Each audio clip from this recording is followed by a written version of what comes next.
So the why behind the standard, again, one of my most favorite subjects, as we take a look at our ability to be able to guide our teams and to give a different depth to their learning, and also to our different, a more in-depth understanding of the guest experience, it's important for us to not only deliver on the standards, but understand why the standards are created or the reasons why we deliver service in the way that we do. And that's what we're gonna discuss today. So more importantly, what we're going to do is we're going to understand what we call the positive moments in time when the standards are achieved. We're going to, the role of the classifications, and we have a certain classification that all of our standards are categorized in. And this concept is one that I want to be able to share with you so that if you have a similar execution of service standards, then perhaps if they are not already classified, a step of classification could be something that could be very beneficial for you. So we'll discuss it and you can come up with a determination if you want to introduce it into your own operations. And how to lead through the why. And not only are we going to discover the why behind the standards today, but how then we can fashion that back into a learning curriculum or a learning environment for our teams that continues their development. When we talk about positive moments in time, what I would like for you to do here is let's open up and continue with the dialogue that we had earlier this afternoon and that same lane. So you can either use the chat feature or you can jump in through the audio feature. But what I'm looking for here with this is just a story from you on when you experienced, now it could either be your personal experience traveling as a guest, or it could be your experience in service delivery where you experienced a positive moment or an impactful moment in that service. So you delivered on a standard and the return on that standard was really positive for the guest. Or somebody delivered a level of service to you as the guest, and that's the story that comes to mind. So it could be anything. It could be big, it could be small, it could be new, it could be old. But if you can just come up with a story, either put it in the chat and I'll share it with the rest of the group, or jump in through the audio feature and tell us all your story. But let's come up with a story from you.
Okay, Stephanie, we have yours coming in now. Let me, if I may, read it for the group. When I was a child, I traveled with my grandma. The hotel knew and left me a bunch of children amenities to do alone since I had no idea I had no other idea of kids to play with while I was there. Well, that's fantastic. That's a great story. So if your team has a standard of delivering children's amenities to the room, and that's what this is designed for, then delivering on that standard, this is that positive moment in time that was created. That's fantastic. All right, Ruth, the GM of the hotel, joined us during breakfast whilst on our honeymoon and upgraded our room without even asking. Wonderful. So if you have anniversary packages that travel to your hotel and you have a bit of a checklist or items on that list to deliver standards to those, maybe a possible upgrade or a meet and greet with the general manager, yes, those are wonderful moments.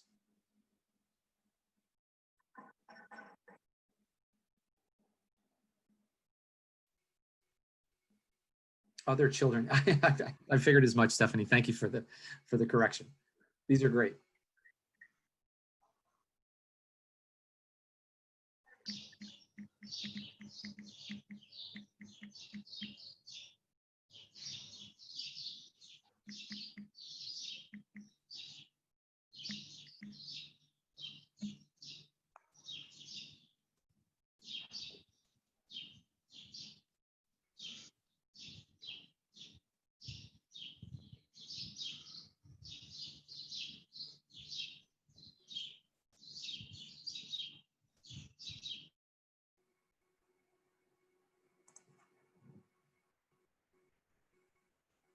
Oh, Lee, when we have special occasions, we always refer, or we always offer an upgrade and some amenities complimentary. Wonderful. That's a great program. Marika, we had a regular couple coming over for their 50th wedding anniversary. You got a photo of their wedding day from their daughter, framed it, and set it up in the room with a romantic amenity. They were wowed to see their wedding photo in a frame in their hotel room. Marika, that's fantastic. That actually just gave me a little bit of a chill. That's a really wonderful thing to have placed for them. I'm sure that meant a lot to them. That's fantastic. I like that idea too, Lee. I already wrote it down. I'm gonna take it with me. Yeah, we can use that with future trainings. That's a wonderful idea.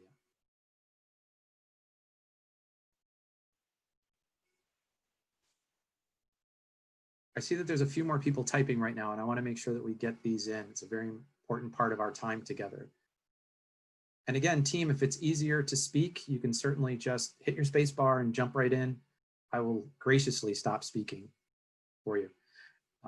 Roberta, I would like to share a travel story that I had almost 3 years ago, the visit to the city of Napoli. And our plane was late, or too late. So the hotel we booked was in Sorrento, and when we knew about our situation, they sent us a taxi in the next morning. They served us breakfast in our room. So they sent a taxi to the airport to pick you up in Napoli to take you to Sorrento, knowing that you were late. That's amazing, Roberta. It's, you know, I don't know if any of you have had that experience, but some of your hotels have the meet and greet at the airport. And when you do have somebody arriving and there's somebody there that's waiting for them, and then to bring them through the process, especially if it's their first time there, it's difficult to navigate. It's almost as if when you have the orientation to the hotel. So, but it starts at the airport. So this story mirrors that a bit. I love it. So to get that sense of place right at the airport and have it something that you didn't even ask for and they did on their own, that's wonderful. And then Mario, traveling as an international umpire, I was given an upgraded room, and the owner was just in Malta sharing the same flight with me. The owner of the property. And an umpire, is that the football umpire? Because umpires, you don't really get a lot of pampering service. This is nice, I would imagine. The fans can be pretty tough. And James, my daughter loves animals. The hotel where we were on a holiday made different animals out of towels for her. And this was a very nice, as she was always excited to go back to the room and check out what was next. Oh, wonderful, right? So the children are with you every day, and every day there's something different that's given to them. So it's not all up front, and they have something to look forward to. That's a really special story. That's fantastic. Oh, table tennis, Mario, an umpire for table tennis. That's fantastic. That's got to move very quick. We had guests who were celebrating their anniversary. We did not decorate their room. Oh, we did decorate their room. We did decorate their room and had a Las Vegas theme since they got married there. Oh, that's fantastic. So you found out where they were married in a city and you mirrored that theme for their anniversary. That's fantastic.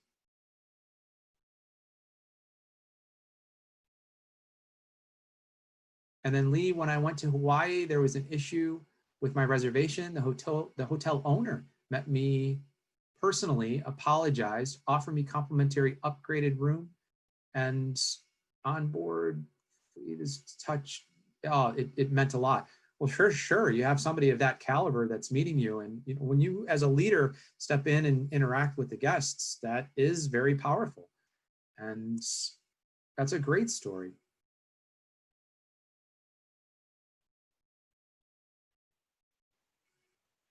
And then Marika, we had a guest visiting for the 100th time and had the GM manager's team to whom he knew in previous days waiting for him in the lobby upon arrival to welcome him back for his 100th stay. We then all had a drink with him. That's fantastic. 100th stay, that is a milestone. Wonderful. We had 2 guests, Rita, that were celebrating their anniversary. Oh, we read that with the Las Vegas, great. Okay, so we're all caught up with the theme. All right, so team, great opening stories. And I appreciate your time in sharing some of those stories. Some of those stories obviously were personal stories and being able to share with them with the group. But sharing those stories, the one thing that I loved is that not only were we able to share those stories, but we were also able to link that back to our service and maybe too come up with some ideas from what others had done. Perfect.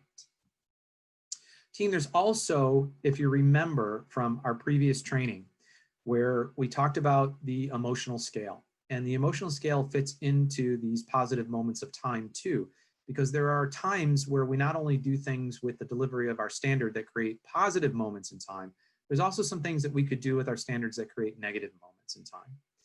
As we talk about positive moments in time, it is really important to understand that the more that we can create those positive moments in time, the more they're strung along through the guest experience. And their guest expectations in each experience then are linked together. And that's where we start to come up with that consistency that we talked about in the last training with the emotional engagement, where each department is delivering upon their moments in time. And then by the end, if everybody delivers, then that's where the guest experience overall turns to be a wonderful positive moment in their time. In looking at being the expert, now for you, not just being an expert in knowing what standards are to be delivered when, but to be understand the why behind the standard is what we're going to spend time on today. Just so that you have a little bit more in your leadership toolbox in terms of knowledge and your ability to be able to link that why into your conversation, which then links the standard to the guest expectation and the team's performance at the same time. So this is just part of the process of helping you link another level into either your coaching or your proactive learning elements with your teams. And we're going to discuss first, what are the whys? And along the way, talk about ways that you can incorporate it. Now, before we do that, here's what I would like for you to do. Just one more, and if we can, you can continue to use the chat and I will share it with the rest of the group, or you can hit your space bar and come in with your audio. But because we come from different hotels and different situations, it would be in our best interest if we could just identify what are the challenges in upholding your standards. So you have standards, but you also have some things, and we talked about barriers and we talked about seasonal team members, but let's just take a moment now and identify just what are the challenges in upholding standards at your property.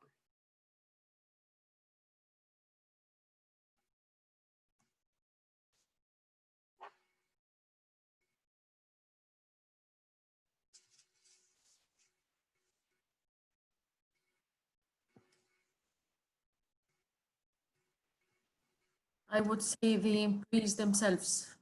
Sometimes they are uncontrollable and they can affect totally the standards. If you understood what I meant. Maybe one more time. I would say the employees themselves, sometimes they cannot reflect the standards of the property in a way that they will not perform as should be. So let me just further ask you, would it be lack of training, or do you think it's their talent? Maybe it's you hired the wrong person. I mean, it could be different factors, not just one, but mainly that I have the standards, I have everything, I have the measurements, the right everything, but I don't have the people or to do the right service, or to reflect it at least. Most definitely. Staffing levels, it could be staffing levels. There was a comment a few days ago, and I don't remember if it was from this group. Ooh, I would say, sorry. No, please. Yeah, sorry. I would say consistency. I mean, consistency in delivering the same levels of service from different individuals within the team. So yeah, consistency is something that plagues most operations, and it's very, very difficult to be able to, with a seasonal team, get consistency right away. So in the beginning, it's probably one of the things that you're going to be facing the most in a consistent level of service, whether it's in your departments or department to department through the course of reopening and relaunching. So yes, consistency, it could be staffing levels. It could be staffing levels that you just don't have the talent on board yet, which some of you are going to face, or it could be that once you get them on board, do they show up for their shift? Are they late? Is it a training issue with material, or is it a talent issue that they just are not wanting or willing to deliver? Yeah, those elements are all real. These are very good challenges to bring to light. Now teams, if I may, the audio part of it, if I don't have a video with you, it's hard to see who's speaking. So if you can just say your name in the beginning, like the last two, who was it that made those wonderful comments? It's Nikolai. You're back. It's good to have you back. Sorry, and I'm doing it while driving, so bear with me. I cannot write. Understand? Right, pay attention to the road. I'll That's traffic. That's traffic, but it's good. There's traffic. That means people are out. It's good to have you back. And Thank Rita, you. was that you with your comments prior? I didn't.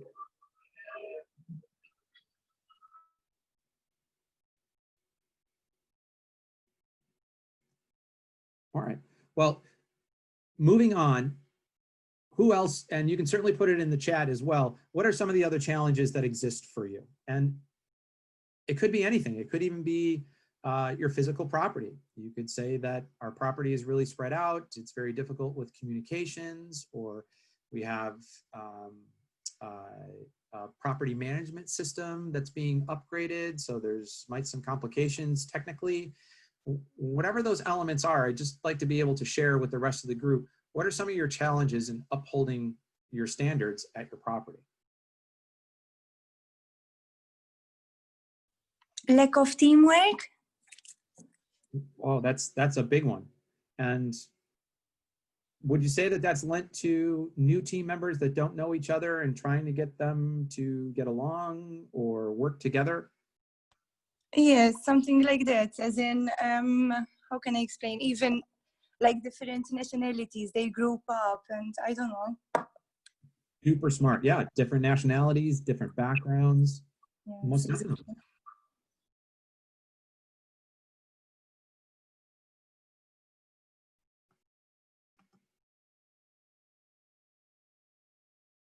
And are there any other comments in the chat? What challenges do you have? We'll keep it open for just a few more moments, then we'll move on.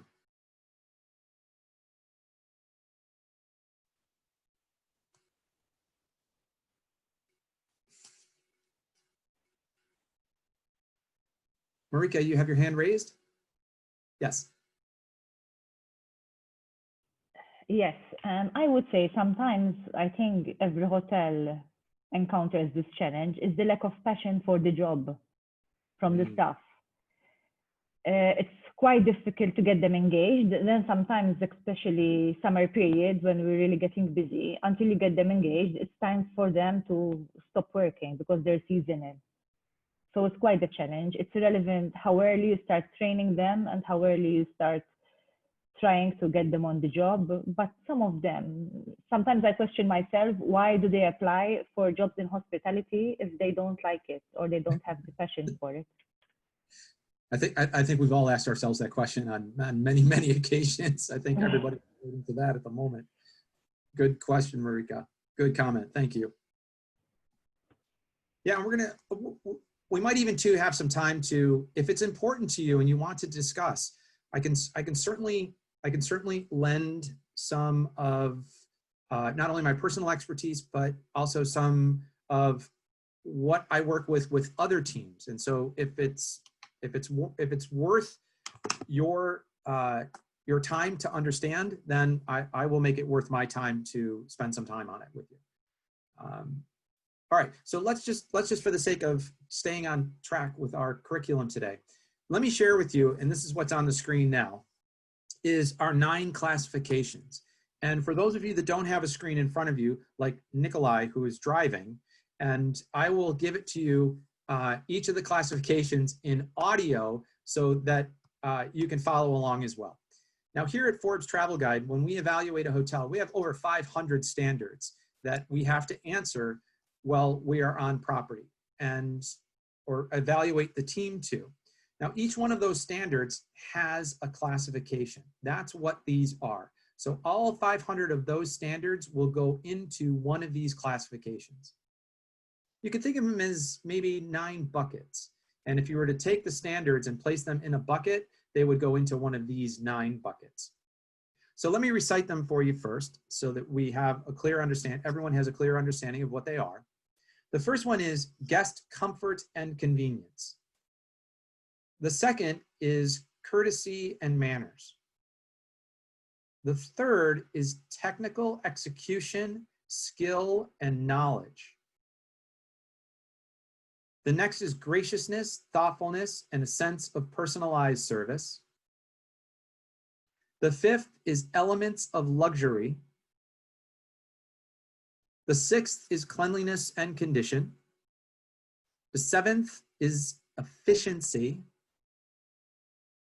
The 8th, staff appearance. And then finally, food and beverage quality. Now, this is a way for us to be able to organize and classify our standards. For you, one of the things that I could suggest or recommend is that when you take a look at your team's performance, it might be a little overwhelming to keep looking at standards that are missed, but maybe you could take a look at the overreaching classifications of those standards and maybe take a look at a level of performance with your team that falls under one of these classifications. For instance, is your team consistently falling short with being able to connect with your guests and being gracious and thoughtful? Is that the problems that they're having? So maybe you shift your learning into what could help them in that classification or category. Maybe it's staff appearance. Maybe you're looking at challenges and your staff staying to their grooming standards, staying to their uniform standards, being able to present themselves to the guest in the way that you expect. It could be something along the lines, and maybe you never even thought of this, but guest comfort and convenience. What are the standards that you are extending, and why are those standards extended that lend to a guest's comfort and convenience? So let's talk about that first in comfort and convenience. Guest comfort and convenience, you have a whole host of standards that are associated with your ability to be able to make the guest feel comfortable, to make them feel included, to even make them or avoid them feeling embarrassed. And this is where your guest comfort and convenience standards come into play. A lot of what's in this classification are actually going to lend to how comfortable the guest feels with you. Now, in just saying that, before we get into any of the other standards that are associated with this classification, what do you believe are your own standards that are in guest comfort and convenience? What do your teams execute to that lend to the guest's comfort and convenience? It could be something as simple as this. Our bell attendants are asked to give the guest a hotel orientation, speak about the food and beverage outlets, and any unique features within the room.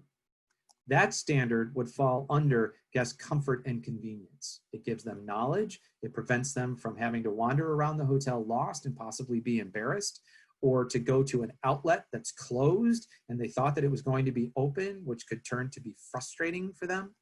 So just take a moment yourself and just come up with a couple standards that in your operation, or if you don't have a direct operation, what you believe they could be.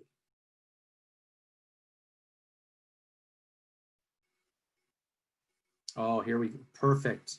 All right, let me just organize this a moment.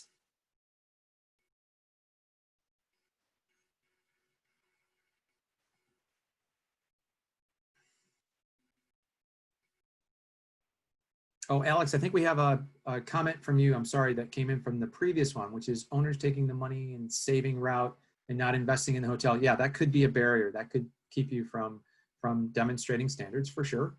And Lee, with the current COVID restrictions, sometimes there is a challenge in this area, most definitely. And we're all going to be defining those standards and our guests' expectations as we go. So this is going to be a big part of how you develop. Peter, you've also commented, yes. Lee, when the guests arrive at check-in desk, always ask the guest before they start the process of check-in. I'm not sure if I read that correctly.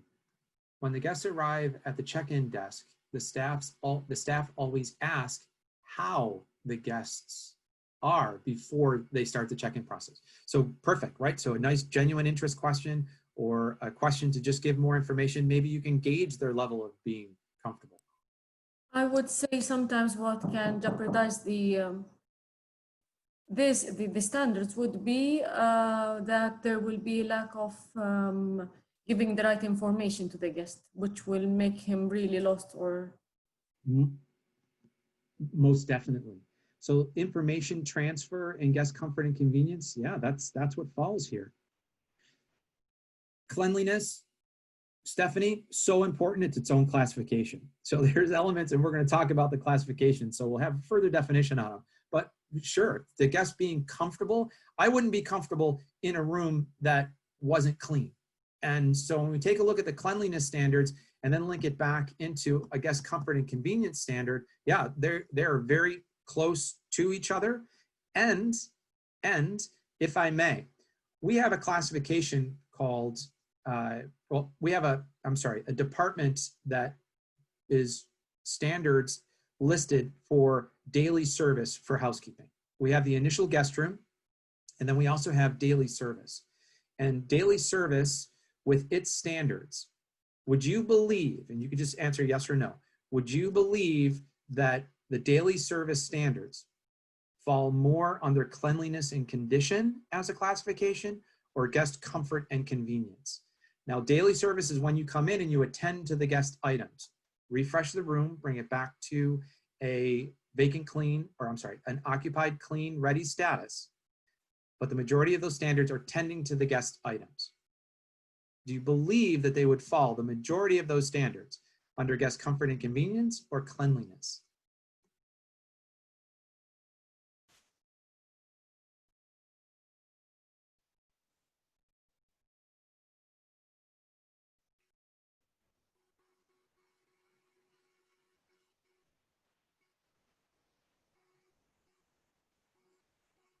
Cleanliness and condition.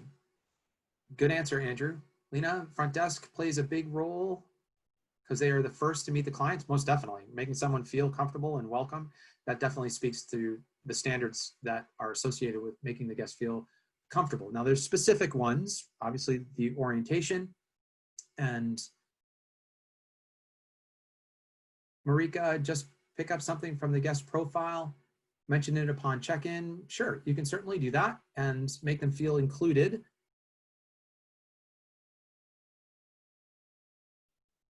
Yes. And Alex, cleanliness.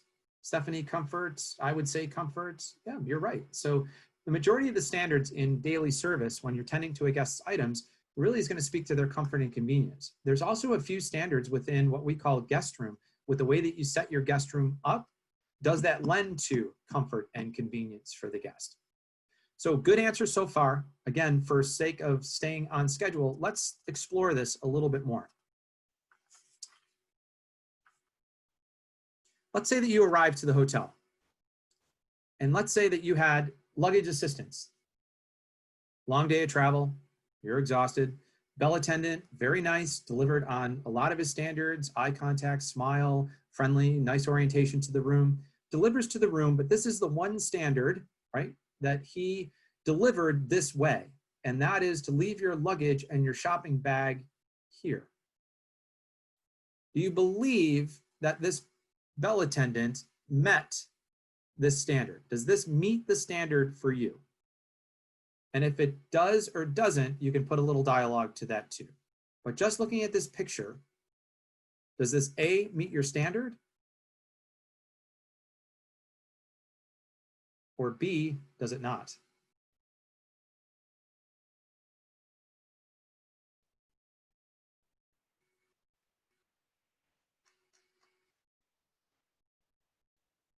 No, because the luggage tray on which he should have placed the luggage is right there.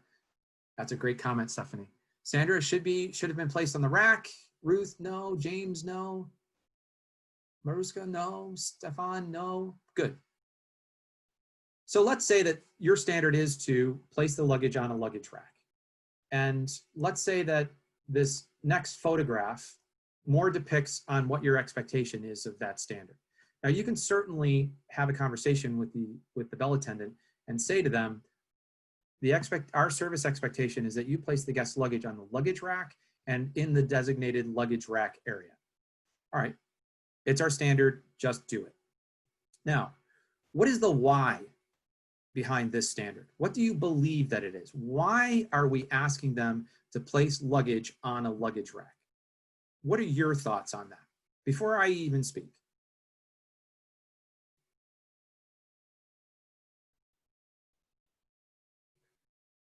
To make the guest feel more pampered and helped throughout, I think. Mariska, one time, please. Nikolai, again. It's more convenient for the guests to find it like the way it is on the rack, rather than him to lift it on the rack. You know, it's service. Perfect, Nikolai. Yes, this is the convenience part of it. It's more convenient for the guest to have their luggage placed on the luggage rack. Maruska, before I further comment, what was your comment again? I'm sorry, we missed it. I thought it's because to make the guest feel more pampered and cared throughout. Sure. So by caring for the guest belongings, do you believe that that will translate to a message that we care for them as well? By respecting their luggage and handling their luggage in a more refined manner, could that also demonstrate to the guest not only convenience, but make them feel even more comfortable with us because we're respecting their items? Do you believe that that is part of the why? Yes or no? Yes, exactly. Perfect, perfect. Yes, it's a big part of it. Basically this, in guest comfort and convenience, we want to take away from the guest having to do anything. They're with us, they're here to relax, they're here to connect, they're here to experience the hotel. The more we want to take away just basically anything that we would do that would make them work or have a job to do. And that's one of the whys behind this standard, is to make it convenient for the guest. Now, and also too, in placing the luggage, there is a further convenience, and we've seen this many times in hotels. Your teams can certainly place the luggage, like in the second picture here, on the luggage rack. However, if they do it upside down or with the handles facing in, where the guest then has to flip their luggage over or turn it around, that's a job for them to do, and it is no longer convenient for the guest. So even when we come to something that's just very simple with luggage placement, that's what would fall under guest comfort and convenience, which is a tremendously important category for us. Let's take a look at another one. Now here we have a hotel, and this is an open drawer with a hairdryer and laundry bags and other shoe shine kit and sewing kit, all in this drawer that's located in the closet. Is this a convenient location for these items for this guest? What are your thoughts?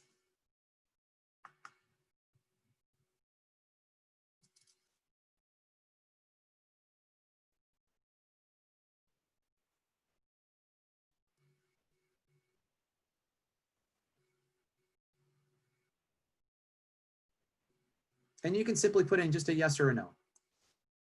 Is this a convenient location?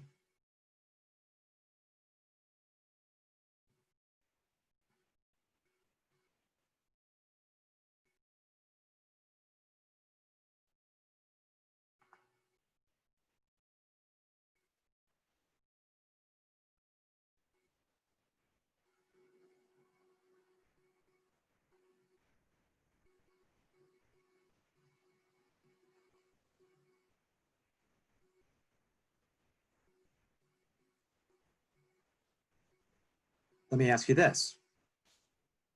Let's say the location of this drawer is far away from the closet or the bathroom.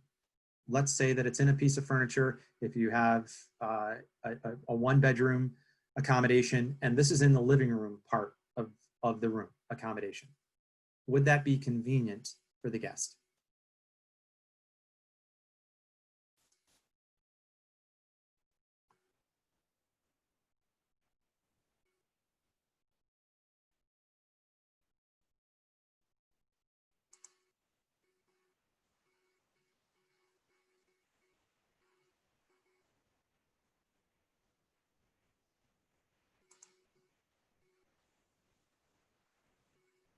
Okay, the chat just caught up. I apologize, there was nothing coming through. Oh, we have a lot. All right, so everyone, no, neither, neither, no, not at all. All right, so great comments.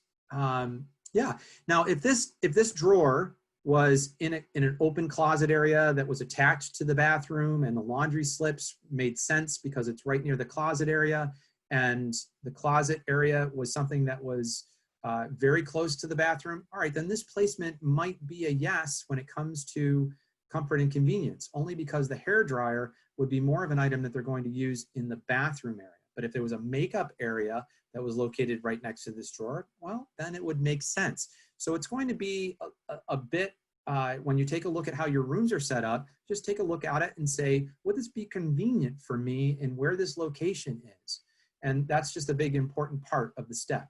The second part of this, and I'm going to share this photograph with you. Now, this is another hotel, and this hairdryer is placed underneath the sink in the bathroom. Now, being placed underneath the sink in the bathroom, very neatly coiled, this is more of a convenient location of where the guest could be using the hairdryer. It's also, too, if the guest uses it, then where do we place it after the guest uses it? If it's in a location close to where the guest is using it, then you could certainly put it back to your original location.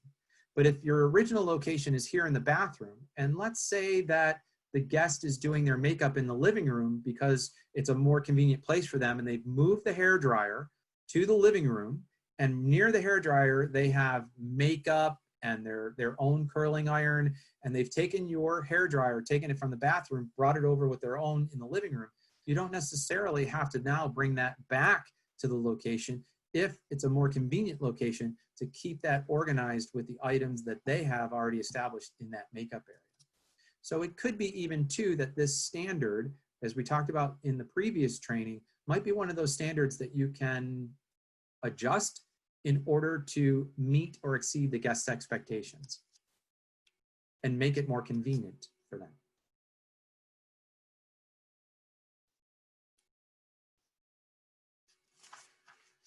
Now this is a picture, and Nikolai, I know you're driving, so I'm gonna illustrate this for you. This is a picture of amenities and face cloths that are on the vanity in a bathroom. And this is a picture of shampoos, conditioners, and body wash that's located on a shelf in the shower. Which one do you believe is more convenient for the guest? Which placement? The shelf from the bottom inside the shower. Inside the shower. Nikolai, chiming in. Okay, so we've got Nikolai's answer. Who else? The shower or on the vanity by the sink?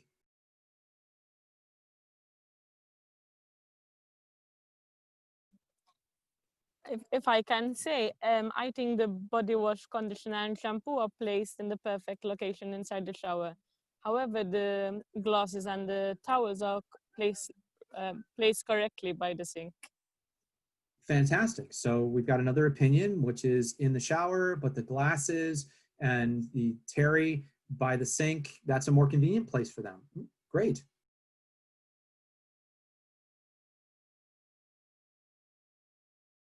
Glasses in the shower. Fantastic. So, all right. And I'm just going to ask you this. We're getting some good amount and we're all trending a little bit with the amenities in the shower, but have you ever stayed somewhere in a hotel and you went into the shower and you completely forgot to bring your soap, your shampoo, because at home, you normally have them in there. At home, you don't keep them on the sink and then grab them and bring them into the shower. Have you ever done that? That's the reason for my comment. But the reason I bring it up too, Nikolai. Several times it happened to me in hotels. I've done it day after day, and I travel a lot, and I still do it. If it's not in the shower, it's amazing to me how many times I'll do it again. So when we look at it, team, just in short, and I love your comments, you're coming through the chat. We would, for the convenience standard, want for the convenience classification and for the guest convenience to have those items in the shower as opposed to having them on the vanity or sink area. Now, before we move off this, I just want to share this with you. There's also too how the guest dictates what service they want and then how we accommodate that. And we spent time in trainings prior to this trying to identify what the guest expectations are. So let me just ask you this. If you were the room attendant and you were doing daily service in the room and you went to the shower and there was one of those face cloths that you keep on the vanity in the shower, the guest used it, a face cloth in the shower, would you replace that face cloth for the shower? Or would you take that dirty face cloth out of the shower and only replace it back with the other face cloths on the vanity? What would you do? Ruth, I'd put a new one in the shower! Exclamation point. Yes, I love your answer, Ruth. Replace both, Valentina. Hey, very good. Why not? Put one in the vanity and put one in the shower. This way you accomplish both. Perfect. Put an extra one in the shower. Perfect. Right along the same lines. Replace it. Yes. So I just want to share with you. I travel again. But I would add to inform your direct supervisor, because if there's a room inspection and they find it there, they might remove it. That's advanced, but yes, definitely. You have to communicate on the service that you provide on a daily basis, and this is one of those elements. So there's a training issue, Nikolai, great point, but the initial recognizing it and putting it back in the shower, and I travel the world, and there are times where the very best service teams in the world sometimes don't pick up on this, and every time I have to go back and take a face cloth into the shower with me because that's what my preference is. But if that's the preference of the guest, we also have a system to be able to communicate what that preference is. Oh, great comments. All right, let's move on. One more. So when we talk about guest comfort and convenience, we've talked about the bell service. We've talked about housekeeping. Let's now talk about in-room dining. And if this was your in-room dining table, and this is where the server left it, Nikolai, it's the picture of a table next to a bed. Would this fall under something that was comfortable or convenient for the guest? What do you think? A table in this location, would this be comfortable or convenient for the guest? For me, it depends. If the guest feels a bit sick, yes, it would be convenient. However, if the guest is a normal guest and he feels healthy, I think it should be placed next to the chairs. I love your answer. Is there a chair in the room? Aha. So again, in this case, there was a chair in the room. And was left. Now, just if I can, just for illustration purposes, and there are times where the guests might even say to us, I would like to sit right here on the edge of the bed, just pull the table in. But let's just take a look at two standards that are associated with this table setup. One standard is that the leaf is opened for the guest to enjoy their meal. Now the leaf is the table side. If you do not lift that table side, their legs cannot go under the table, and now they have to lean over the table in order to consume what's on the table. And that is not comfortable after a short period of time. The second one is that the table height and the chair height are comfortable. If the guest initiates this service, all right, you can inform them that it's not the most comfortable, but you can certainly accommodate. But if they don't, and this is where we place the table, now that part of that standard is missed, that the table to chair ratio height is not convenient. Now, if I can, the next slide. And Nikolai, to your comment, this next slide depicts a beautiful chair placed next to a table with the leaf is out. This is the optimum configuration and why your standards of having the chair brought over to the table for comfort and convenience. The chair height to the table is a comfortable location. This guest here can enjoy a comfortable dining period. The other part of this is, if you look at the size of this chair, it would not be convenient if you did not bring this over to the table, and this was the chair that the guest had to bring over to the table. That chair needs to be brought over by someone who is trained on how to bring a chair over of that size. So there's a few standards in here that when you take a look at your teams and how they execute service, these are the things that need to be discussed on why those standards are in place, which brings us to this slide. Think about your own standards and how they relate to a classification. And when you're speaking to your teams, this will help you define the why your standards are important. Not just, I need you to bring the chair over to the table because I told you so. It's because the guest's convenience is now what we want to be able to accomplish. And you can relate it back to either something that is convenient for the guest or something that makes them even more comfortable. Which brings us to the second bullet point, which is always when you're talking about standards, it's not just the standard itself, but there is, again, a reaction or feeling that the guest will have in relation to that standard. And my recommendation is to be able to bring that into your conversations as well. So as we talk about this, just start keeping this in mind and taking your notes that it's just a different dimension of conversation. Now, initially we set out to have a demonstration of how you would teach this to your team.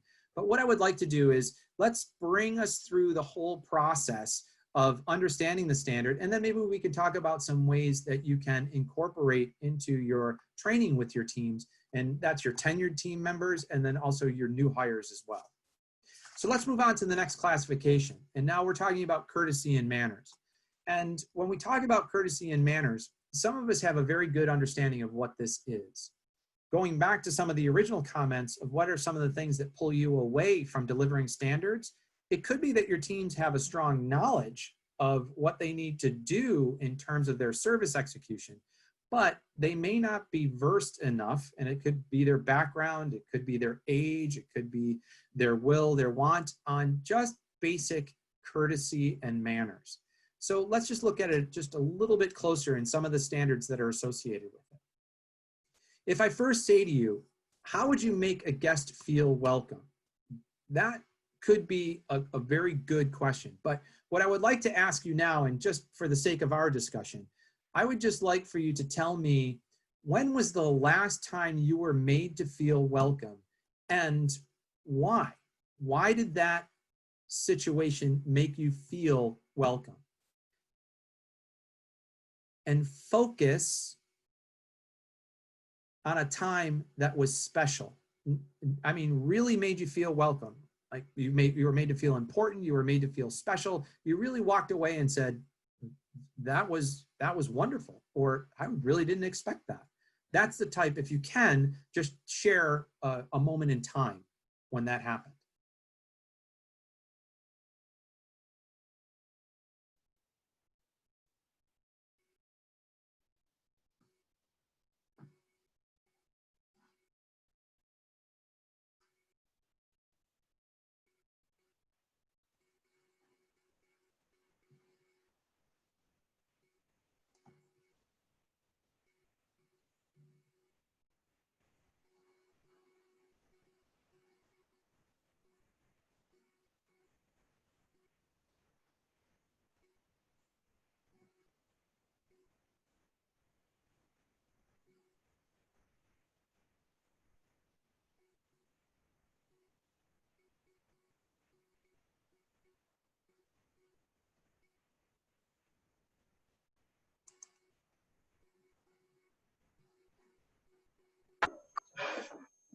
Hi, Joe, Nikolai. From my side, I would say, well, being welcomed in Asian properties, where the welcome, there's a person for every, how can I say, function of your arrival. Yes.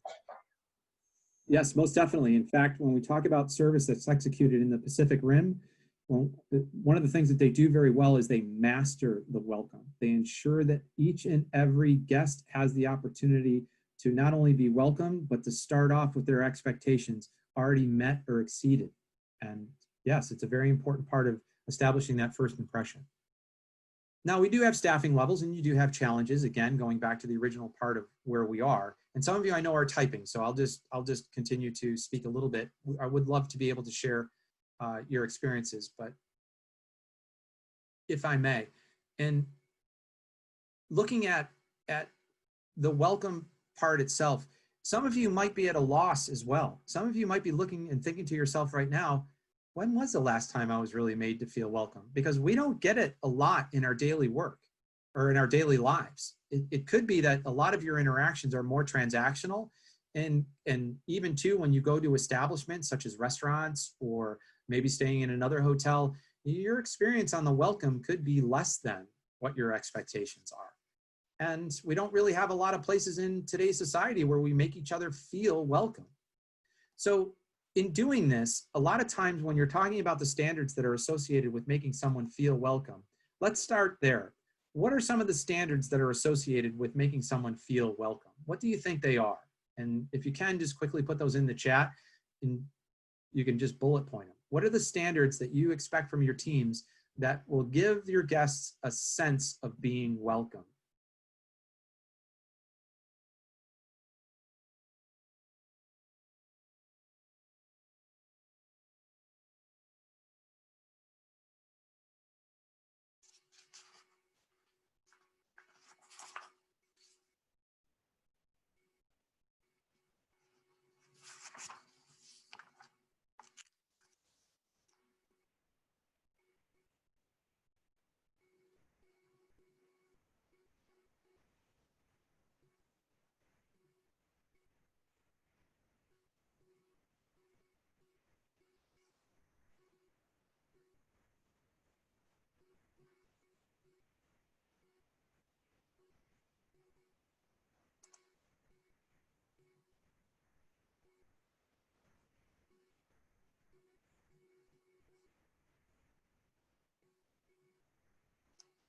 Team, I'm not sure if I'm having a delay in the chat or the chat just stalled. If you're inputting into the chat, can you just unmute for a moment and just say that you are? And Yes, we are. you are, Ruth? Because I'm not getting an update here. I apologize. All right, so let's just hold off on that for a moment. We might have to rely a little bit more on our audio. But were some of these what was in the chat? So smile, be engaged, eye contact, maintaining focus. Are these the standards that would be associated with making someone feel welcome? You can just give a head nod, yes or no, or yes. Yeah, so these are the standards that fall under our classification under courtesy and manners as well. But really what happens is when they're executed properly, they really give that guest a sense of welcome. So you don't need to have team members that are at every turn of the welcome, but when you do have an interaction with someone, especially in the beginning, that's where these standards are ever critical. But let me ask you this, and certainly keep trying to put it into the chat, and I'm gonna try on my end to try to see if I can get it to display, and I'm not sure why it's not. But if I was to ask you, where does your smile come from? Where do you think? Where does your smile come from?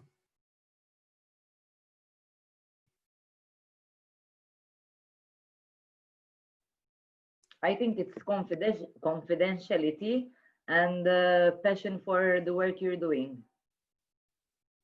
All right, so being confident or being in touch with what you are doing, is that correct? Did I hear that correctly?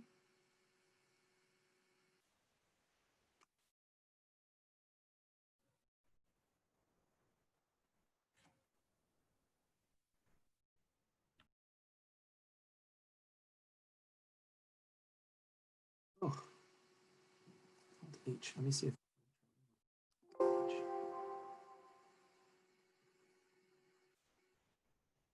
Team, in order for me to get to the chat, which is a very important part of our time together, I'm just going to exit out of my screen for just a moment and see if this resets my ability to function. Ah, I'm already seeing it. All right.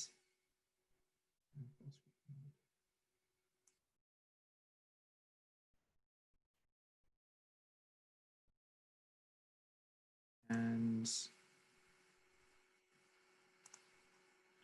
If I may, I would say that sometimes we are used to having stereotype check-in questions when we're checking in, both as guests and both as like employers. So I would also ask the team members to have a genuine smile, because the body language says it all. When someone is checking in and see the smile on his face and like, hi, welcome back to our hotel, welcome to the Intercontinental Malta. It gives you that, wow, yes, I feel welcome. Instead of the usual questions that people ask when you check in. Good morning, Mr. May I have your passport? Is this your first time? Sometimes they don't even look at the profile to see if you've been there or not before. Most importantly is the eye contact, because I would ask sometimes people who are checking in, if the guest had to come back after 2 minutes, would they recognize him that they've checked him in? Because sometimes they don't even look at them, look in the eyes. And that's that whole maintain focus, right? So eye contact, maintaining focus, these are all interrelated. And the why is that it establishes that feeling of welcome or a feeling of attention, and just demonstrates good manners and being courteous. Once it happened to me, I had just checked in after not even 5 minutes. I was still in the lobby. I went back to the same girl who had checked me in, asking her something. And I was just walking in from the door for the first time, just asking me, hello, madam, how can I help you? Not even like, is there anything wrong? I had just checked in 2-3 minutes earlier with the same girl. Which is, when we talk about consistency and being able to deliver that consistent level of service, it's going to be trying. And this, although it sounds easy, it may not be that easy. And now just reading the comments that are now coming through, passion is a common thread. I love it. It shows that I love working here. Smile comes from being able to know your job and being positive. Yeah, totally agree with, Ruth agrees with Quentin, and that it's passion. Great. So even too, in sharing these, you see that there's common threads. However, let me ask you a question. Can you fake a smile?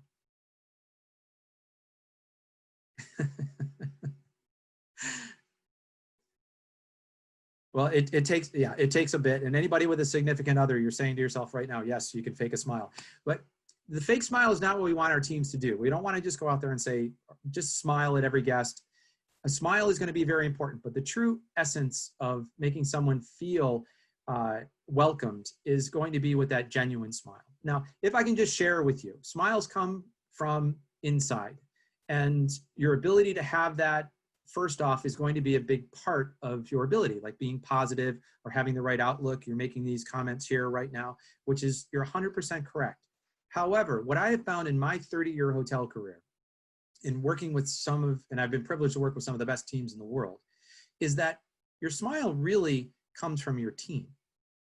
When you're working with the group that you want to work with, when you feel that you look at the schedule and you say, all right, I'm working with the A team, it's going to be a great day, it's going to be challenging, it's going to be numbers, but we've got the right people on, or I enjoy working with this person, well, your smile really comes out in those situations. When your team, and somebody had said earlier, I don't remember who it was, I apologize, but you had verbally said teamwork as part of your barriers.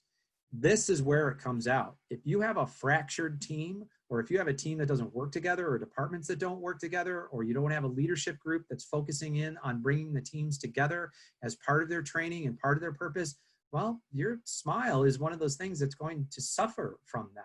And your team's ability to come in and want to be in the moment, this is where it comes into play. Okay, so now you have a better sense of this. You can even too help your teams have a better understanding of this. And if I can just share one last thing, because I just want to be conscious of time, and I may forget at the end when we wrap it up. a lot of hotels around the world have welcome campaigns internally. So when somebody arrives to the hotel, who is it that how do you welcome each other? How do you see each other? How do you smile at each other? It's not just your relationship with the guest. If you have a strong internal process of making people feel welcome, then that process is going to be translated into their guest experiences as well. And I'll leave you with that to maybe try to incorporate on your own. Oh, Marika, yes, I love working here. This is exactly what we're talking about. I love working here campaign. Perfect. All right, moving on to the next. Speak in well-crafted and unscripted manner. Your language represents your environment. And believe it or not, this falls under courtesy and manners. So being able to have a dialogue with a guest, it also demonstrates not only your intelligence, but it also demonstrates in having someone that is well-mannered. Your language represents your environment. So however your environment is defined, then that's how your language should be defined too. And I want to be clear on that.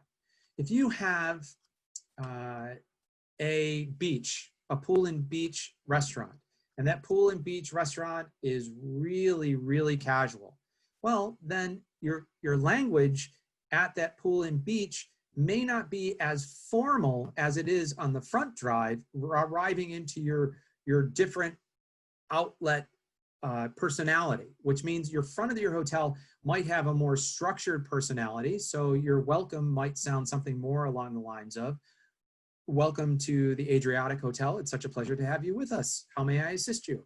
And that could be your welcome at the front drive. Whereas at this casual beach restaurant, it could be, good morning. How may I assist you? Right? And a little bit more of a casual outcome or a little bit more of a casual approach because it doesn't have to be as formal. However, still well scripted and still well mannered.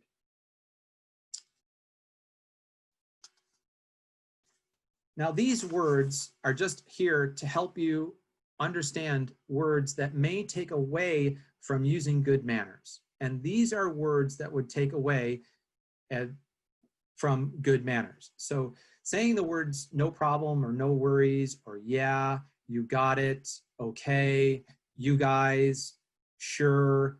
These are more on the casual side, and you really have to be careful of your audience. A lot of guests that travel the world and come from different cultures, they may not relate to these words. If I can, just share with you some words that I would suggest or recommend that you say instead of those words. So it could be absolutely, definitely, of course, I'd be happy to, saying yes instead of yeah. Also affirming correct instead of got it. These are what I would recommend that you too listen to your team members. And if these words are being used, why is it something that we don't want to hear? So allow me to just share a little bit of the why behind. No problem and no worries. It's something that is common, and it's usually used when we want to take care of a problem for the guest. But really, this is denoting something negative. And you're really saying to the guest, your request would have been a problem for someone else, but I'll take care of it for you. When in essence, you don't want to give the guest an impression that what they're asking for is either inconvenient or a problem for you.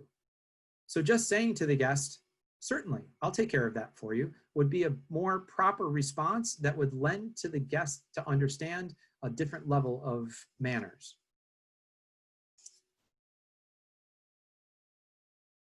Closing the conversations properly.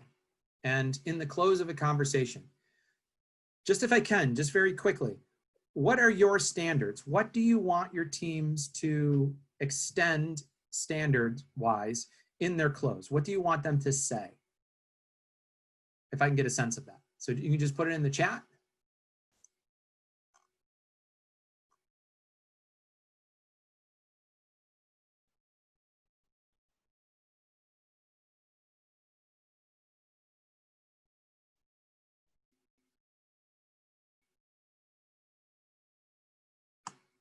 Team, while you're doing that, I'm just reading your comments on the smile. You're 100% correct. People will see right through it. And it's the same thing with our tone.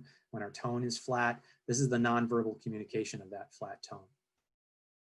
It's wonderful to see that you know this. Yes, but it will show. Perfect.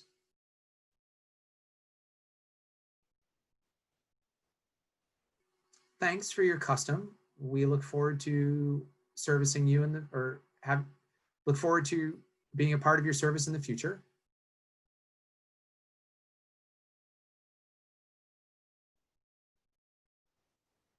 Maruska, have a great evening. Wonderful. Mario, thank you, sir, ma'am. Wishing you a pleasant day. Asking for the guests to further assistance. Perfect. So if I can just also to tell you what we look for either a wish or a thank. And in the closing conversations, it could be a thank you that's woven in, could be have a wonderful rest of your day, please enjoy your meal this evening.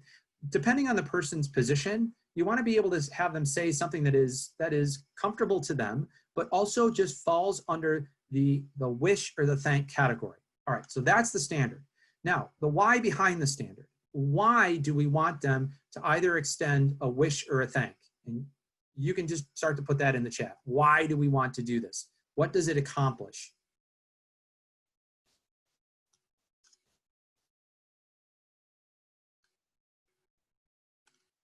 The guest feels welcomed. Most definitely. So the guest feels welcomed. I love the comment.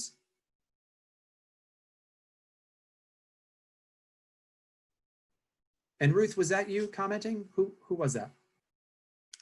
Stephanie. Oh, Stephanie. Thank you for your comment, Stephanie. Perfect. Welcome. What else? Why do we want them to say this?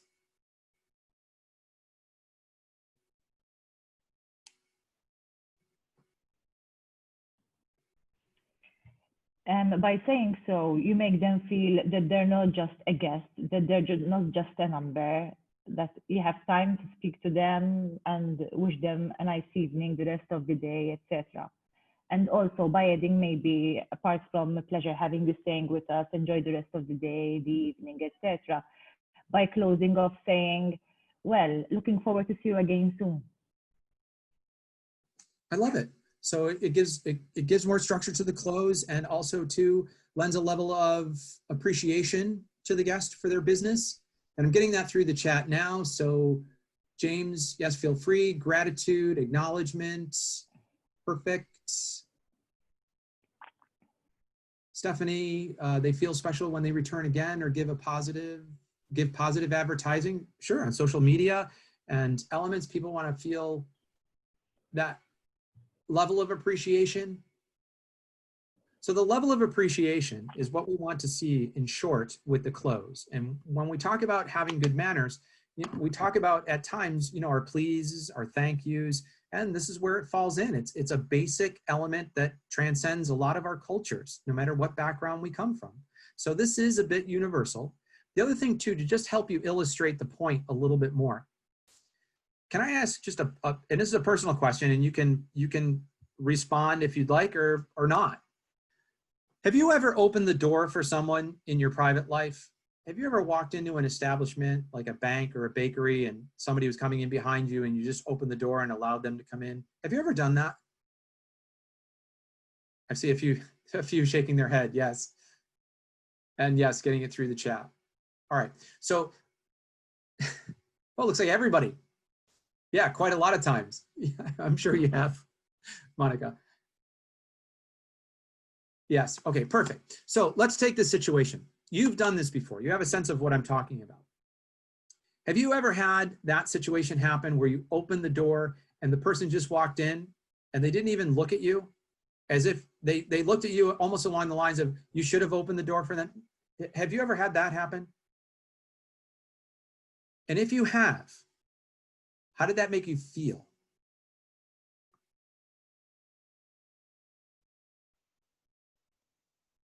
Ooh, it looks like quite a few have had that happen.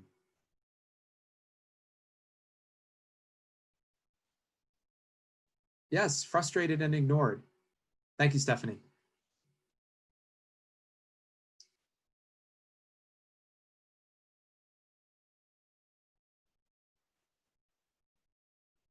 All right, so let's just, if we can, for the sake of time, I'm sure that some of you have had this experience, and I know that whenever that experience happens, unless you're a better person than me, which probably most of you are, that you can tolerate that, or you have an understanding for it.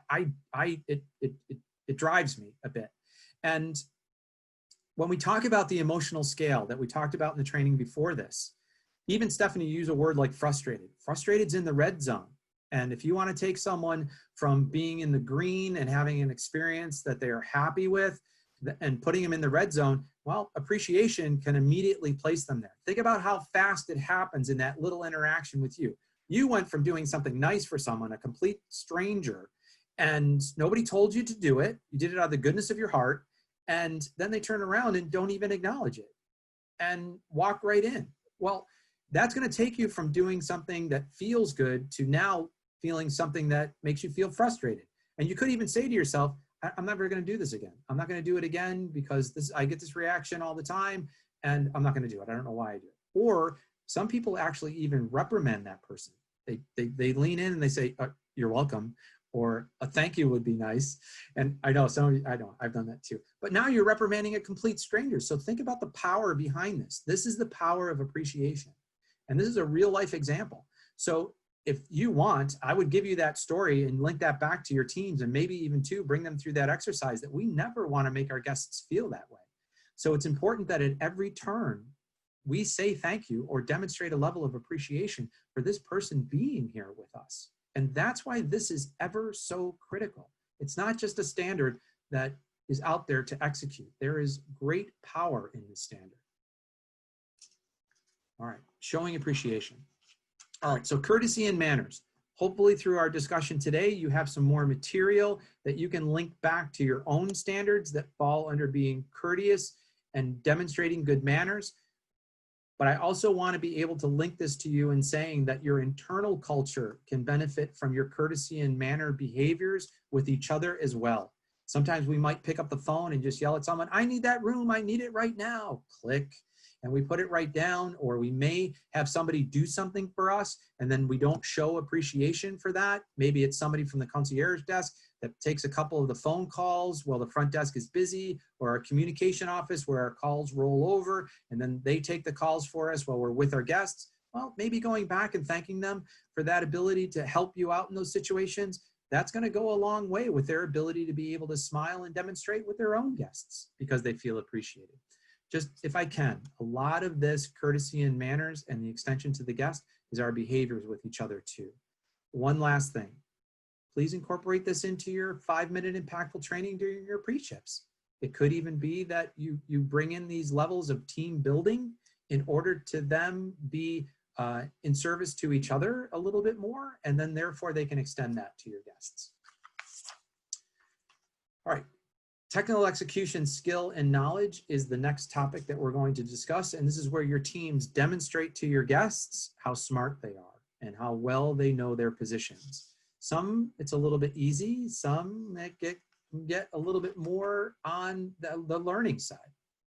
If we take a look at these two pictures that I have here, and all I would like for you to do is just, this is an in-room dining order, and there are two different in-room dining orders. In looking at these two pictures, which one, the one on the left or the one on the right, do you believe, and Nicola, I know we're going to lose you a little bit with this one, but just bear with us. The one on the left. I can see. Oh, you can, fantastic. The one on the left or the one on the right, which one do you believe is a better execution of technical skill and knowledge when it comes to setting up an in-room dining table? Which server, the one on the left or the one on the right? I'd say left. Okay, so we have a left. How about the one on the right? Does anyone feel that it's the one on the right? I've got a lot of rights, a right, a right, a right, a right. I've got a couple left. Cutlery is all over the place on the left. Alex. All right, now in defense, this is not an easy test. And some, Alex, I would imagine that you have food and beverage background. If you have a food and beverage background, then you look at this and you say that the one on the left may have, it's close, but it may have a little bit that can be readjusted. Look at the forks in relationship to the knives. This does not lend to everything being in its proper place and the guest being able to just sit and dine. This is a standard that we would want to see executed in the in-room dining, is that the guest doesn't have to work at putting any of those items in a position that they could just sit and eat. That is what the objective is. If we look to the right, if someone was to sit at that table on the right, all they have to do is sit and everything was within arm's reach. Now, in explaining this to an in-room dining team, this could be the why we need for you to bring everything down so that they can understand that it speaks directly to the guest's comfort and convenience, and also too, in being able to just sit and eat and not have a job to do.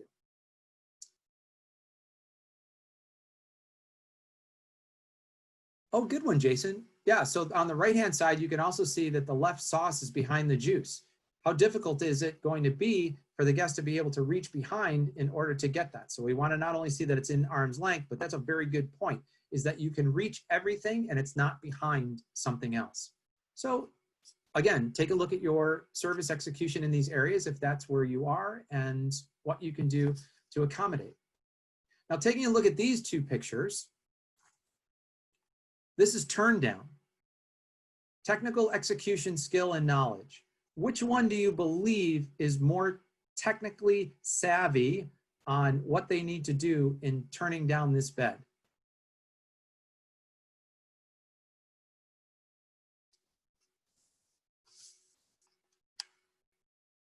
The one on the right or the one on the left? The right for sure. No confusion, the right. Most definitely. So even at times, when you're trying to explain this to standard to a team, you have your turn down standards, like this team has their turn down standards. But a very important part for this team to understand, the one on the left, is that we communicate to the guest without ever even being with the guest. And your work will communicate to the guest. Now, you've got two different examples that are in front of you right now in terms of service execution. And you're saying that the one on the right is more technically knowledge than the one on the left. That may or may not be the case. They may both have the same amount of knowledge. It's just that one is demonstrating that knowledge clearly to the guest and the other one is not. And we always want our teams to be able to demonstrate what they know. And if they take shortcuts or they don't demonstrate to that, our nonverbal communication could be sending the guest a complete contrary message. Now, when we talk about teams and motivation, it is also times that teams would maybe have to have an understanding of what their investment is in this. If you were staying at this hotel, and this is just a thing that you could possibly take to your teams. If you were staying at this hotel and you're staying for 3 nights and your bed was consistently turned down, like the right-hand side, perfect, crisp, tight, something that you walk in and say, this person's talented. Would you tip that person? At the end, you might have the potential of leaving them something and saying, thank you so much for my turn down service. The one on the left, if that was your experience for 3 days, I'm not sure that you would go above and beyond what your expectations are in tipping that person. So even if there's a stakehold of money that's associated with this, well, it could be something that if you're getting your team's buy-in and you have the opportunity, tips, if they have a tip position, well, that could come into play. Yeah, I would leave a tip too, because it's super good. All right, let's go to the next. Let's take a look at these. Which one do you feel has more technical skill and knowledge? Yes, again, the one on the right. But again, this is how we're communicating to our guest. Now, when we talk about this standard and how important this standard is, it could be that the team on the left was in a hurry, or that they weren't trained, or that they just didn't care. Who knows? However, all of those messages are what you're communicating to the guests, and it could be any of them. The one on the right demonstrates a level of accuracy and precision. And when it comes to technical execution, skill, and knowledge, this is a very strong message to be communicating to your guest. I was taught very early on that this is one of the areas that's almost guaranteed that every guest in the world will look. If you take a look at what and while they experience a guest room, even a guest that might be with you for just a few hours, most likely this still is going to place where they're going to place their focus. So why wouldn't we have something on the right that says to this guest, this is what we stand for? It's not just pointing the toilet paper. It's a very important way to communicate to the guest. And that's this distinct why behind the standard. All right, we're going to move through this, and just for the sake of time, I think you're getting a sense of how to link your own standards back to the why and to teach them. Let's take a look at a couple more examples and discuss the why. We're going to move into graciousness, thoughtfulness, and a sense of personalized service now. And in graciousness, thoughtfulness, and a sense of personalized service, this is where you show care and concern for the guest. And in our prior trainings, even as most recently as this morning, we talked about genuine interest as a very important part of the process. We also talked about genuine interest as being something that is thoughtful and helpful. And this leads to anticipatory service. Once you have the information, then you can use that information in order to better relate to the guest experience. When we talk about genuine interest, we talked about these in specific. And before we move on, we'll talk about it in just a minute, but guest name usage in this process. So, maybe it could even be too that we take a moment now and let's talk about guest name usage. If we talk about guest name usage, what does this accomplish with the guest? Why do we use the guest name? If I was your team member and I said to you, why do we have to use the guest name? What would you say to me?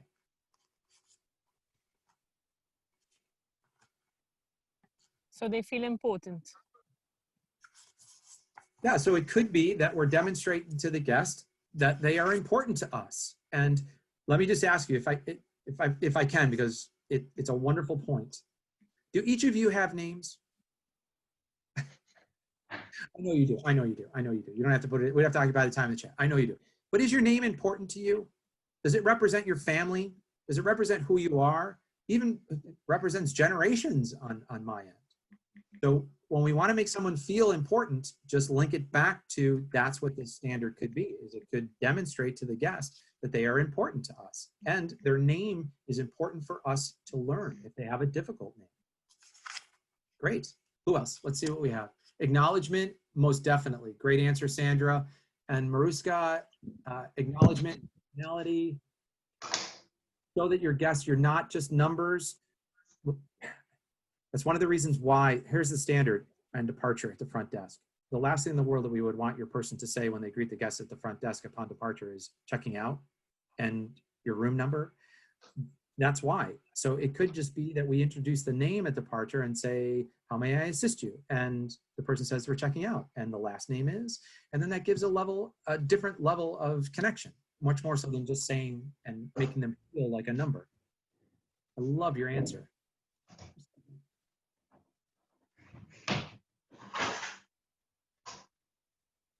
Jason, you said that. Very good comment.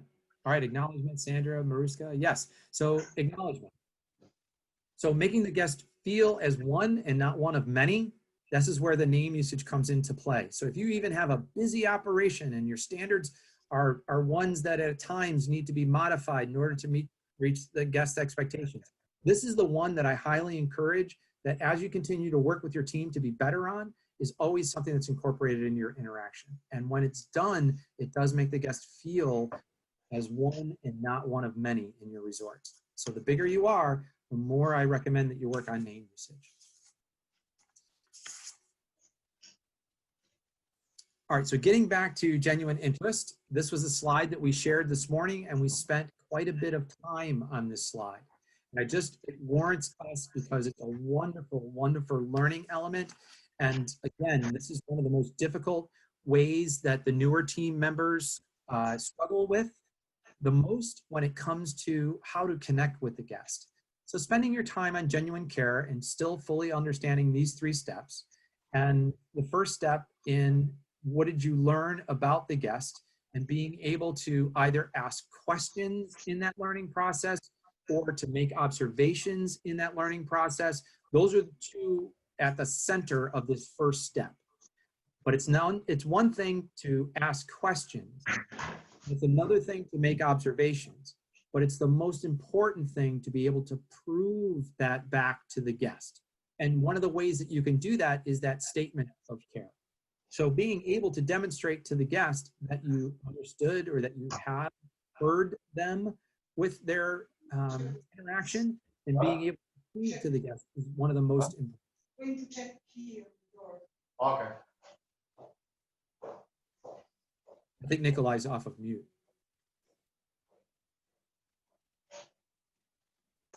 No, Sammy. Oh, it's not. I'm sorry, Nikolai. I didn't mean to accuse you. There is someone that's off of mute. If someone could check. This is very weird.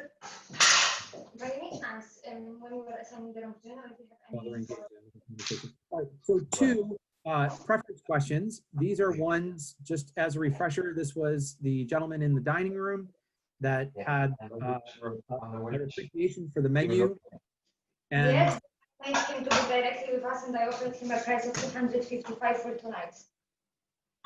So it's 128.50 because on half board. And you have to call them back. Mm, So for when? No, he is going to call me back because he needs to talk to his For wife, when? but for tomorrow. But There's no guarantee on earlier check-in. I'm sorry, Tina, I'm just trying to find Okay. who it is that has their mic open. he's booking directly with us. Yes. And I just- But all the rooms are early check-in tomorrow, so there won't be guarantee on. I think it's Lee. It could be Lee. Yeah, it could be. Oh, I think we got it. Although I have to say, it was so refreshing to hear a true hotel conversation. It's been months since we've initiated into these conversations. So it was good to hear Lee's conversation there for a bit.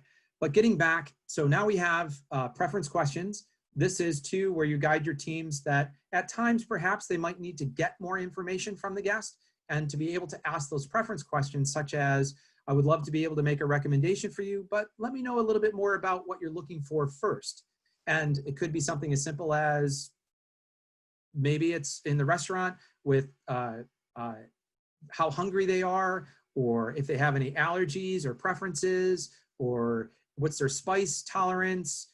Those could be questions that you would need before you make a recommendation. It could be somebody at the concierge desk that's taking a request. Did you want to take a taxi to a location? Did you want something within walking distance? These are all questions that when they're asked, they give you information, but they also demonstrate a level of care to the guest.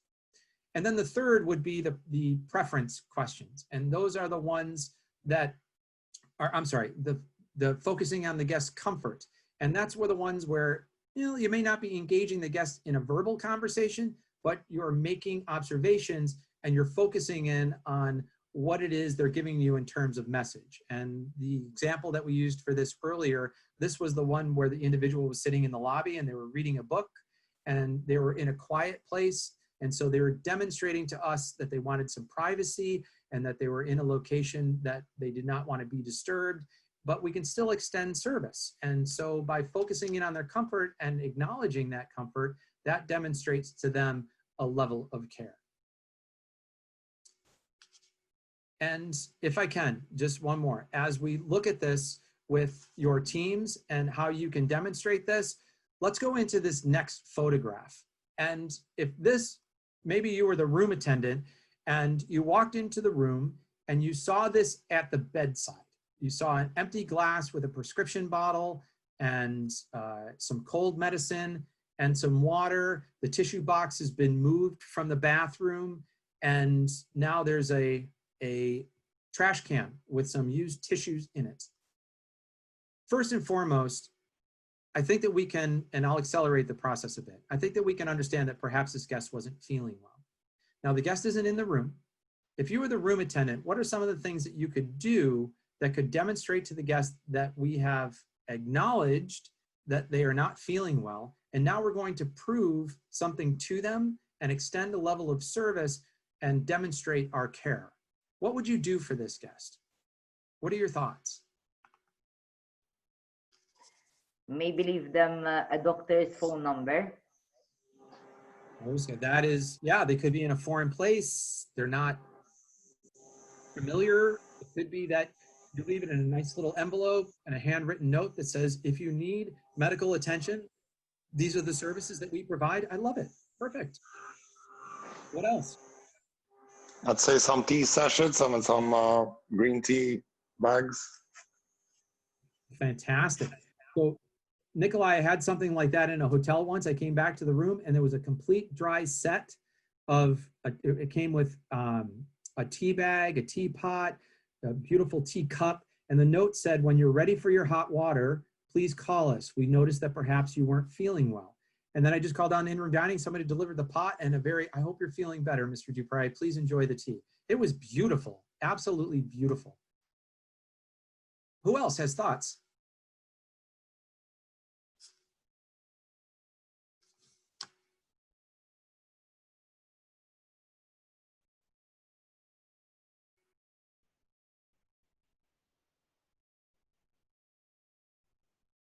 Mario says spot on. Good. Thanks, Mario.